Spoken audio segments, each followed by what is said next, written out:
ഹൊക്മ ജീവൻ നൽകും വചനം. ഹൊക്മ ഹൊക്മ ജ്ഞാനം നൽകും വചനം.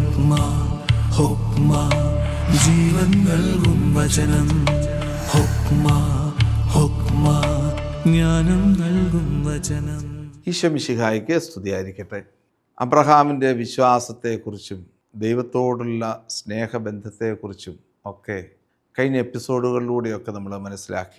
അബ്രഹാം എങ്ങനെയാണ് നിരാശയിൽ നിന്ന് പ്രത്യാശയിലേക്ക് കടന്നു പോകുന്നത് എന്നതിനെക്കുറിച്ചുള്ള ദൈവശാസ്ത്ര വീക്ഷണങ്ങളിലൂടെ നമ്മൾ കടന്നു പോകുന്ന രംഗമായിരുന്നു കഴിഞ്ഞ എപ്പിസോഡിൻ്റെ സമാപനത്തിലെങ്കിൽ ഈ എപ്പിസോഡിൽ പ്രത്യാശയുടെ ഒരു അനുഭവമായി ഈ അബ്രാഹാം മാറുന്ന രംഗമാണ് അവതരിപ്പിക്കുന്നത്. അതുകൊണ്ട് നമുക്കെപ്പോഴും നമ്മുടെ ജീവിതത്തിൽ ദൈവത്തിൻ്റെ വാഗ്ദാനത്തിന് വേണ്ടി ക്ഷമയോടുകൂടി ഇരിക്കുകയാണെങ്കിൽ അവിടുന്ന് നമ്മളെ പ്രത്യാശയിലേക്ക് നയിക്കും. അത് സുനിശ്ചിതമാണ്, അത് കൃത്യമാണ്. കാരണം ദൈവത്തിൻ്റെ അനുഗ്രഹം എന്നത്, പ്രത്യാശയുടെ അനുഭവം എന്ന് പറയുന്നത് അത് നമുക്ക് വർണ്ണിക്കാൻ പറ്റാത്ത അനുഭവമാണ്. വിശ്വാസത്തിൻ്റെ സ്ഥിരതയുണ്ടെങ്കിൽ മാത്രമേ സാധിക്കുകയുള്ളൂ. അതുകൊണ്ട് ഈ വിശ്വാസത്തിൻ്റെ സ്ഥിരത കൂടുതലായിട്ട് ജീവിതത്തിൽ അനുഭവിക്കുവാനുള്ള ദൈവകൃപയ്ക്ക് വേണ്ടി നമ്മൾ പ്രാർത്ഥിച്ചുകൊണ്ട് വേണം ഇനിയുള്ള എപ്പിസോഡുകളിലേക്ക് നമുക്ക് പ്രവേശിക്കാൻ. അതുകൊണ്ട് ആ പ്രാർത്ഥന ഹൃദയത്തിൻ്റെ ആഴങ്ങളിലേക്ക് നമുക്ക് കൊണ്ടുവന്ന് പ്രാർത്ഥിക്കാം. അബ്രഹാമിൻ്റെ ജീവിതത്തിൻ്റെ നിരാശയുടെ അനുഭവം കഴിഞ്ഞു. മക്കളില്ല, 2 ദേശം കിട്ടുന്നില്ല. അപ്പോഴാണ് 18-ാമത്തെ അധ്യായം കടന്നു വരിക. ഇസഹാക്കിൻ്റെ ജനനം. 3 ദൈവദൂതന്മാരെ അബ്രാഹാം വഴിയിൽ കാണുന്ന രംഗം അവതരിപ്പിച്ചുകൊണ്ടാണ് അബ്രാഹത്തിൻ്റെ ഈ പ്രത്യാശയുടെ അനുഭവം കടന്നു വരിക. അബ്രാഹത്തിൻ്റെ പേര് മാറ്റി അവറാം എന്നുള്ളത് അബ്രാഹാം എന്നാക്കി, സാറായി എന്നുള്ളത് സാറ എന്നാക്കി. അപ്പോൾ ദൈവത്തിൻ്റെ സ്വന്തം ആയിട്ട് അബ്രാഹവും സാറായും മാറിയിരിക്കുന്നു. അതുപോലെ തന്നെ വാഗ്ദാനത്തിൻ്റെ ഉടമ്പടിയുടെ പൂർത്തീകരണം എന്നോണം സർക്കംസിഷൻ, പരിച്ഛേദനം ചെയ്യാനുള്ള തീരുമാനവും അദ്ദേഹം ഏറ്റെടുത്തിരിക്കുന്നു. ഇങ്ങനെ ദൈവത്തിൻ്റെ ഉടമ്പടിയോട് വിശ്വസ്തത പുലർത്തി ദൈവത്തിൻ്റെ പേര് സ്വീകരിച്ച അബ്രാഹവും സാറായും വീട്ടിലിരിക്കുമ്പോഴാണ് 3 പേര് ദൈവദൂതന്മാർ കടന്നു വരുന്നത്. 3 ദൈവദൂതന്മാർ കടന്നു വരുന്നത് ക്രൈസ്തവ കാഴ്ചപ്പാടിൽ, നമ്മുടെ കാഴ്ചപ്പാടിൽ പറഞ്ഞു കഴിഞ്ഞാൽ ത്രിയേക ദൈവത്തിൻ്റെ സാന്നിധ്യമാണ്. പല ഐക്കണുകളും നമുക്ക് ഈ ത്രിയേക ദൈവത്തിൻ്റെ സാന്നിധ്യത്തെ അബ്രാഹം കൊടുക്കുന്ന വിരുന്നിനെക്കുറിച്ച് പറയുന്നുണ്ട്. 3 പേര് ഇരിക്കുന്നു, അവർക്ക് വിരുന്ന് കൊടുക്കുന്നു. ഈ സംഭവങ്ങളെല്ലാം തന്നെ അത് ക്രൈസ്തവ കാഴ്ചപ്പാടിൽ ത്രിയേക ദൈവത്തിൻ്റെ സാന്നിധ്യത്തെയാണ് സൂചിപ്പിക്കുക. എന്നാൽ തന്നെയും ദൈവത്തിൻ്റെ മാലാഖമാരെന്നാണ് വിശേഷിപ്പിക്കുക. യഥാർത്ഥത്തിൽ മാലാഖമാരെക്കുറിച്ചുള്ള ചിന്തകളെല്ലാം കടന്നു വന്നിരിക്കുന്നത് പേർഷ്യൻ സംസ്കാരത്തിൽ നിന്നാണെന്ന് ഞാൻ നേരത്തെ സൂചിപ്പിച്ചിട്ടുണ്ടായിരുന്നു. അപ്പോൾ ആ പേർഷ്യൻ സംസ്കാരത്തിൻ്റെ ബാക്ക്ഗ്രൗണ്ടിലാണ് ഇങ്ങനെയൊരു സംഭവത്തെ നമ്മുടെ മുമ്പിൽ അവതരിപ്പിക്കുക. ഇവർ വന്ന് പറയുന്നത് എന്താണ്? ഒരു മംഗളവാർത്ത കൊടുക്കുകയാണ് സാറായിക്ക്. അടുത്ത വർഷം ഇതേ സമയത്ത് ഞാൻ വരും, അപ്പോൾ നിന്നിൽ നിന്ന് ഒരു കുഞ്ഞ് ജനിക്കും, അവന് ഇസഹാക്ക് എന്ന് പേരിടണം. എന്താണ് ഇസഹാക്ക് എന്ന വാക്കിൻ്റെ അർത്ഥം? ഇസഹാക്ക് എന്ന വാക്കിൻ്റെ അർത്ഥം അവൾ ചിരിക്കുക എന്നതാണ്. അപ്പോൾ ചിരി നടത്തുന്നവർക്കൊക്കെ ഇസഹാക്ക് എന്ന വാക്കാണ് കൊടുക്കുന്നത്, നല്ലതായിരിക്കും, ചിരിക്കുക. അപ്പോൾ ഇതാണ് അബ്രാഹാമിനും സാറായിക്കും കിട്ടിയ മംഗളവാർത്ത. ആ മംഗളവാർത്തയെക്കുറിച്ചാണ്, അതിനുശേഷമുള്ള ഇസഹാക്കിൻ്റെ ജനനത്തെക്കുറിച്ചുമൊക്കെയാണ് 18-20 അധ്യായങ്ങൾ രേഖപ്പെടുത്തിയിരിക്കുന്നത്. എന്നാൽ നമുക്കിനി പോകാൻ പോകുന്നത്, അല്പം സ്പീഡിലാണെങ്കിൽ പോലും നമുക്ക് പോകാൻ പോകുന്നത് അബ്രാഹാമിൻ്റെ ഇസഹാക്കിൻ്റെ ജനനത്തെക്കുറിച്ചും അതുപോലെ തന്നെ ഇഷ്മായേൽ പുറന്തള്ളപ്പെടുന്നതിനെക്കുറിച്ചും അബ്രാഹത്തിൻ്റെ ബലിയർപ്പണത്തെക്കുറിച്ചുമുള്ള ചിന്തകളാണ്. യഥാർത്ഥത്തിൽ ഇസഹാക്കിൻ്റെ ജനനം എന്ന് പറയുന്നത് വാഗ്ദാനത്തിൻ്റെ പുത്രൻ്റെ ജനനമാണ്. ദൈവമായ കർത്താവ് വാഗ്ദാനത്തിലൂടെ കൊടുത്ത പുത്രൻ്റെ ജനനം. ഞാൻ നിന്നെ വലിയ ഒരു ജനതയാക്കും. ആ ജനത ഇസഹാക്ക് എന്ന വ്യക്തിയിലൂടെ കടന്നു വന്ന്, യാക്കോബ് എന്ന് പറയുന്ന വ്യക്തിയിലൂടെ കടന്നു വന്ന്, ഇസ്രായേൽ എന്ന് പറയുന്ന വംശത്തിന് വേണ്ടി മാറ്റിവെച്ചിരിക്കുന്നതാണ്. അതാണ് വലിയ ജനത എന്ന് പറയുന്നത്. ഈ ജനത, ഇതിൻ്റെ വലിപ്പം നോക്കിക്കഴിഞ്ഞാൽ അബ്രാഹത്തിൻ്റെ കാലത്ത് അബ്രാഹം മാത്രമേ ഉണ്ടായിരുന്നുള്ളൂ. ഇസഹാക്കിൻ്റെ കാലത്ത് ഇസഹാക്ക് മാത്രം. അതിനുശേഷം യാക്കോബിൻ്റെ കൂടെ 12 മക്കൾ, ഇസ്രായേൽ ജനം. ആ ഇസ്രായേൽ ജനം ഈജിപ്തിൻ്റെ അടിമത്തത്തിലേക്ക് വരുമ്പോൾ ഏകദേശം 1650 BC ഈജിപ്തിൻ്റെ അടിമത്തത്തിലേക്ക് വരുമ്പോൾ 12 പേരും അപ്പനും കൂടി 13 പേര്. അതിനുശേഷം ഈജിപ്തിൻ്റെ അടിമത്തത്തിൽ നിന്ന് പോകുമ്പോൾ അതിൽ ധാരാളം ആളുകൾ. അങ്ങനെ പുറപ്പാടിൻ്റെ 430 വർഷം പുറപ്പാടിൻ്റെ അനുഭവം കഴിഞ്ഞപ്പോഴത്തേക്കും ധാരാളം ഒരു വലിയൊരു സംഖ്യ ജനങ്ങൾ. അതിനുശേഷം മോശ പോലും ഈ ജനത്തിൻ്റെ കണക്കെടുക്കുന്നതായിട്ട് സംഖ്യയുടെ പുസ്തകത്തിൽ പറയുന്നുണ്ട്. അതിനുശേഷം ദാവീദിൻ്റെ കാലഘട്ടത്തിൽ ദാവീദ് രാജാവ് പോലും ഒരു കണക്കെടുക്കുന്നുണ്ട്. അതിന് കർത്താവ് ദാവീദിനെ ശിക്ഷിക്കുന്നുണ്ട്. ദൈവത്തിൻ്റെ ജനം ആകാശത്തിലെ പക്ഷികളെപ്പോലെയും അതുപോലെ തന്നെ ഭൂമിയിലെ പണൽത്തരികളെപ്പോലെയും വർദ്ധിപ്പിക്കുന്ന ദൈവത്തിൻ്റെ ജനത്തെ എണ്ണാൻ നിനക്ക് എങ്ങനെ സാധിക്കും എന്ന് ചോദിച്ചുകൊണ്ട് ദാവീദിനെ കുറ്റപ്പെടുത്തുന്ന ദൈവത്തെയൊക്കെ നമ്മൾ 2 സാമുവേലിൻ്റെ പുസ്തകം 24-ാമത്തെ അധ്യായത്തിൽ നമ്മൾ കാണുന്നുണ്ട്. അപ്പം ഇവിടെയൊക്കെ ചെയ്യുന്നത് ദൈവത്തിൻ്റെ ജനം വർദ്ധിച്ചിരിക്കുന്നു. അതെന്തുകൊണ്ടാണ്? വർദ്ധിച്ചു പെരുകുവിൻ എന്നുള്ള വാക്യം അതാ ഉൽപ്പത്തി പുസ്തകത്തിൻ്റെ 1-ാം അധ്യായം 26-ാമത്തെ തിരുവചന ഭാഗത്ത് കൊടുത്തിരിക്കുന്ന മനുഷ്യനെ സ്ത്രീയും പുരുഷനുമായി സൃഷ്ടിച്ചു വർദ്ധിച്ചു പെരുകാൻ. പെറു, മെലു, വെറവു എന്നിങ്ങനെ 3 വാക്കുകളാണ് കൊടുത്തിരിക്കുന്നത്. പെറു എന്ന് പറഞ്ഞു കഴിഞ്ഞാൽ പ്രസവിക്കുക, റവു എന്ന് പറഞ്ഞാൽ വർദ്ധിക്കുക, മെലു എന്ന് പറഞ്ഞു കഴിഞ്ഞാൽ ഫില്ല് ചെയ്യുക. ഈ ലോകത്തിൽ പ്രസവിച്ച് വർദ്ധിച്ച് പെരുകി വേണം ഇസ്രായേൽ ജനം വർദ്ധിക്കാൻ വേണ്ടി. ആ ഒരു ആശയത്തെ ഇവിടെ മുമ്പിൽ അവതരിപ്പിക്കുകയാണ്. അതുകൊണ്ട് അബ്രാഹത്തിൻ്റെ തലമുറകളെ ഇവിടെ അവതരിപ്പിക്കുന്ന ഇസഹാക്കിൻ്റെ ജനനത്തിലൂടെ വാഗ്ദാനത്തിൻ്റെ പുത്രരുടെ ഗണത്തിലേക്ക് ഒരു ജനം ഏറ്റെടുക്കുകയാണ്. അതോടുകൂടി ഇശ്മായേൽ തള്ളപ്പെടുന്നു. കാരണം എന്നാ? 2 പേര് മുന്നോട്ട് പോവുകയാണ്. 2 പേര്. കാരണം ഒരാൾ ഇസ്മായേലുണ്ട്, മറ്റൊരാൾ ഇസഹാക്കുണ്ട്. എന്തിനാണ് ഇശ്മായേൽ തള്ളപ്പെടുന്നത്? ഞാൻ നേരത്തെ ഒരു എപ്പിസോഡിൽ പറഞ്ഞിട്ടുണ്ടായിരുന്നു. വാഗ്ദാനത്തിൻ്റെ പൂർത്തി, പ്രോമിസ്, ലൈൻ ഓഫ് പ്രോമിസ് ആണ് യഥാർത്ഥത്തിൽ വിശുദ്ധ ഗ്രന്ഥത്തിലൂടെ കാണപ്പെടുന്നത്. അബ്രാഹം, ഇസഹാക്ക്, യാക്കോബ്, യാക്കോബിൻ്റെ 12 മക്കൾ, അതിൽ ശ്രേഷ്ഠനായ ജൂദായ്ക്ക് ശേഷം ദാവീദ്, ദാവീദിന് ശേഷം സോളമൻ, അതിനുശേഷം കടന്നു വരുന്ന രാജാക്കന്മാർ, അതിനുശേഷം ഏറ്റവും അവസാനം കടന്നു വരുന്ന ഈശോ എന്ന് പറയുന്ന വ്യക്തി. ആ ഒരു ലൈൻ ഓഫ് പ്രോമിസ് ഒരിക്കലും മുറിയാതെ സൂക്ഷിക്കുകയാണ് വിശുദ്ധ ഗ്രന്ഥം ചെയ്യുന്നത്. ഇവിടെ ഇശ്മായേലിനെ പുറന്തള്ളുന്ന ആ ഒരു സംഭവം അവതരിപ്പിക്കുന്നതിലൂടെ മറ്റൊരു ദൈവശാസ്ത്ര സത്യമാണ് അവതരിപ്പിക്കുന്നത്. ഇവിടെ ഇസഹാക്കാണ് വാഗ്ദാനത്തിൻ്റെ പുത്രൻ. ഇശ്മായേലിന് അനുഗ്രഹം മാത്രമേ ഉള്ളൂ. ഇശ്മായേലിൻ്റെ തലമുറ 12 തലമുറ, ഇസഹാക്കിലൂടെ കടന്നു വരുന്ന യാക്കോബിൻ്റെ തലമുറ 12 തലമുറ. അങ്ങനെ ഇശ്മായേലും ഇസഹാക്കും ഒരേ രീതിയിൽ അവതരിപ്പിച്ചാലും ഇസഹാക്കിന് ഇശ്മായേലിനേക്കാൾ മുൻതൂക്കമുണ്ട് എന്ന് വിശുദ്ധ ഗ്രന്ഥകാരൻ അവതരിപ്പിക്കുകയാണ് ഇവരുടെ 2 പേരുടെയും പ്രവർത്തനങ്ങളിലൂടെ, അല്ലെങ്കിൽ ഈ 2 എപ്പിസോഡുകൾ അവതരിപ്പിക്കുന്നതിലൂടെ. ഇനി 22-ാമത്തെ അധ്യായത്തിലേക്ക് വരുമ്പോൾ വളരെ മനോഹരമായൊരു ദൃശ്യമാണ് കാണുന്നത്. പലപ്പോഴും നമ്മൾ മനസ്സിലാക്കുന്നതും നമ്മൾ കേട്ടതും വായിച്ചതുമായിട്ടുള്ള തിരുവചന ഭാഗമാണ് 22-ാമത്തെ അധ്യായം. അബ്രാഹം അതിരാവിലെ എഴുന്നേറ്റ് കഴുതയ്ക്ക് ജീനിയിട്ട് അതിനുശേഷം ഇസഹാക്കിനെ കൂട്ടിക്കൊണ്ട് മോറിയ മലയിലേക്ക് പോകുന്ന രംഗം വളരെ മനോഹരമായി രേഖപ്പെടുത്തിയിരിക്കുന്ന ഭാഗമാണ് 22-ാമത്തെ അധ്യായം. അതെന്താണ് എന്ന് ഒന്ന് പരിശോധിച്ച് നോക്കുന്നത് നല്ലതാണ്.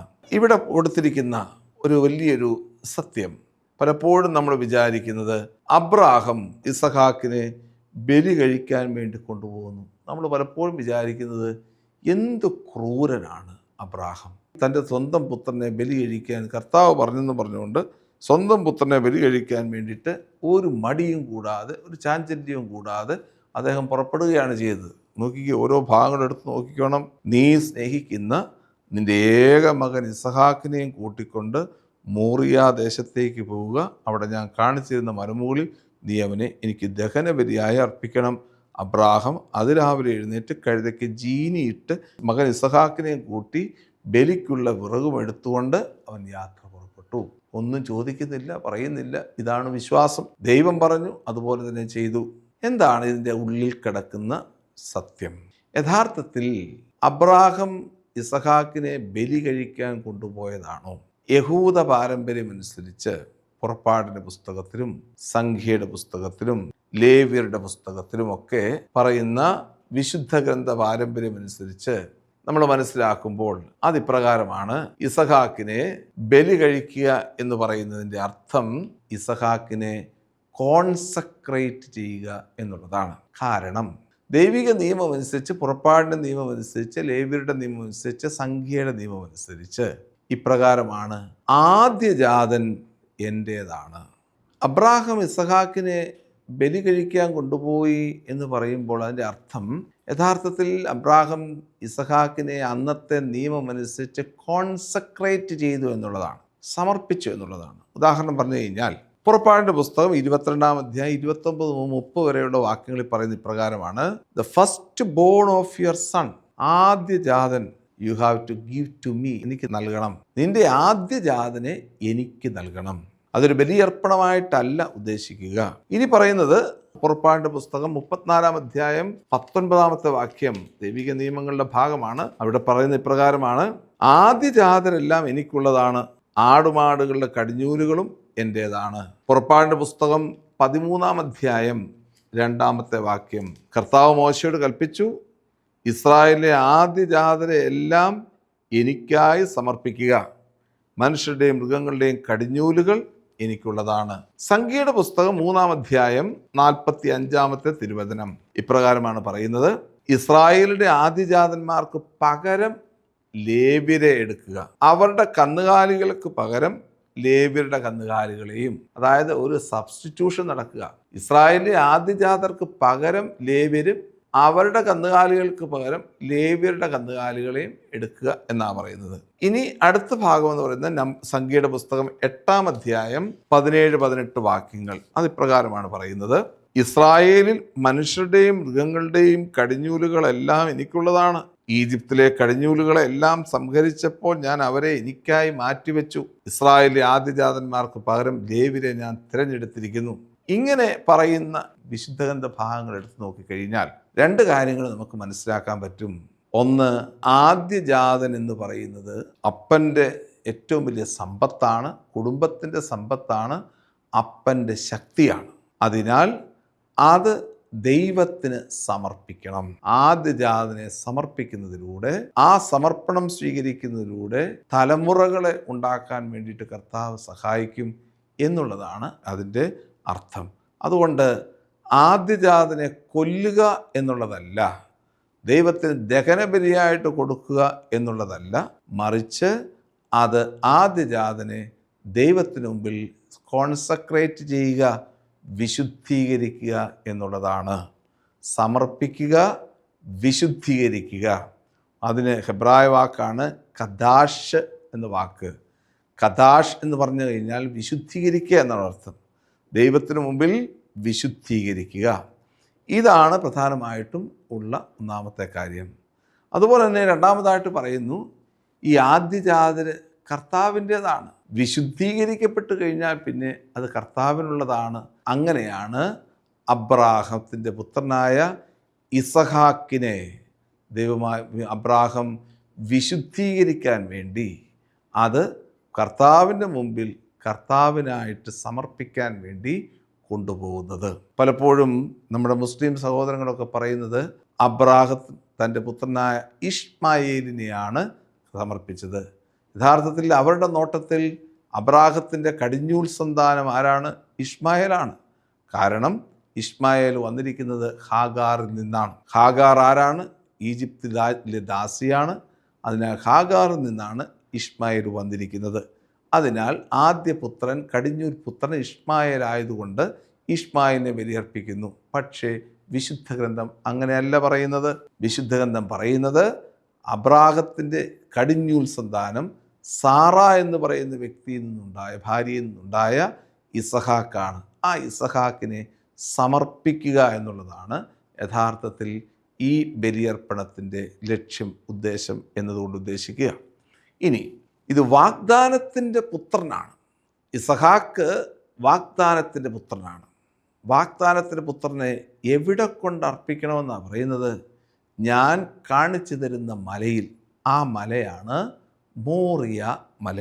മോറിയ മല യഹൂദരുടെ കാഴ്ചപ്പാടിലും യഹൂദരുടെ പാരമ്പര്യത്തിലും അത് കിടക്കുന്നത് എവിടെയാണെന്ന് അറിയാമോ?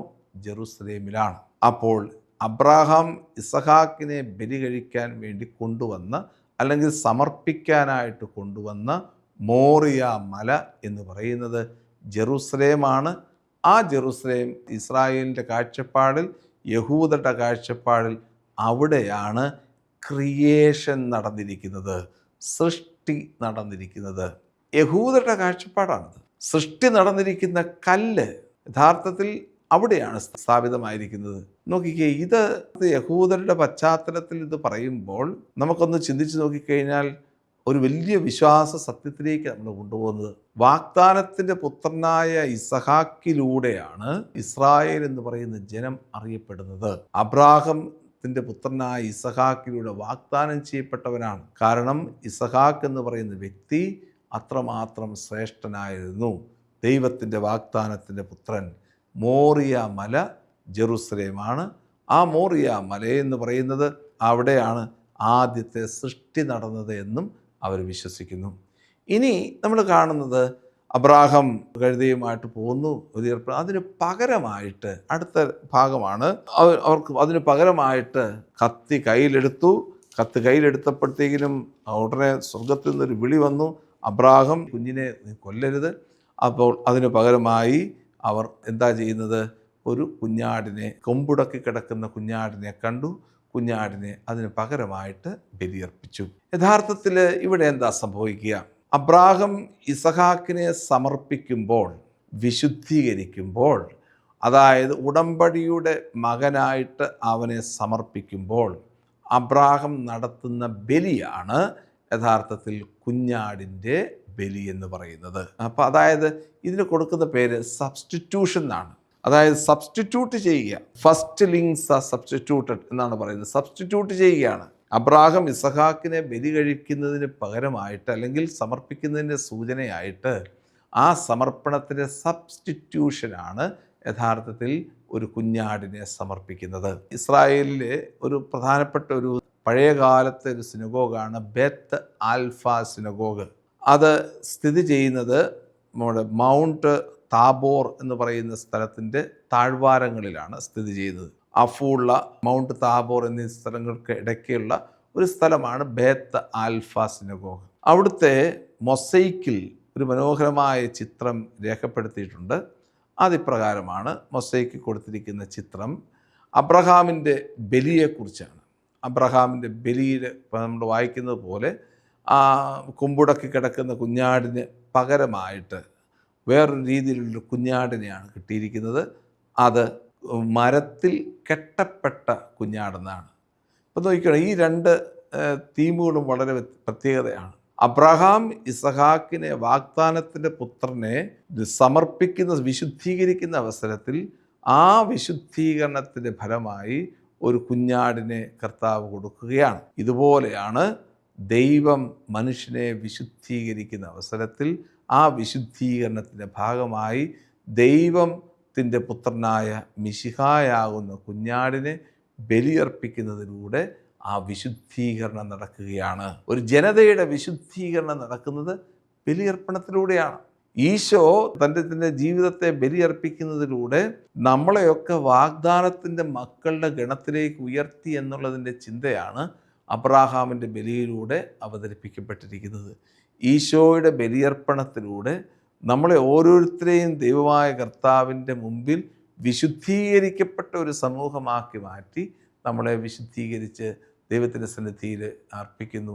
അതിന് സാധ്യമായത് ബലിയർപ്പണമാണ്. ഇവിടെയും അബ്രാഹത്തിൻ്റെ ബലിയർപ്പണത്തെക്കുറിച്ചുള്ള സൂചനകളാണ് പ്രധാനമായിട്ട് നൽകുക. അതുകൊണ്ട് ഈ വചനഭാഗം നമ്മളെപ്പോഴും ഇൻറ്റർപ്രറ്റ് ചെയ്യാറുണ്ട്. പലപ്പോഴും അബ്രഹാം ഇസഹാക്കിനെ ബലി കഴിക്കാൻ കൊണ്ടുവന്നു എന്ന് പറഞ്ഞുകൊണ്ടുള്ള ഒരു ബലിയർപ്പണത്തിൻ്റെ ഒരു ഭാഗമായിട്ടാണ് നമ്മൾ കാണുന്നത്. പക്ഷേ അങ്ങനെയല്ല. വിശുദ്ധ ഗ്രന്ഥം സാക്ഷിക്കുന്നത് പോലെ, പ്രത്യേകിച്ച് നിയമസംഹിതകളിൽ പറയുന്നത് പോലെ, ആദ്യജാതരെല്ലാം എൻ്റേതാണ് എന്ന് പറയുന്ന ആ ഒരു കാഴ്ചപ്പാടോടുകൂടി, ആ നിയമത്തോടുകൂടി ചേർത്ത് വെച്ച് വേണം ഈ സംഭവത്തെ വ്യാഖ്യാനിക്കാൻ. ഈശോയുടെ കാലഘട്ടത്തിലും ഇതുപോലെ തന്നെയാണ് സംഭവിച്ചത്. ഈശോയെ ദേവാലയത്തിൽ സമർപ്പിക്കാൻ കൊണ്ടുപോവുകയാണ്.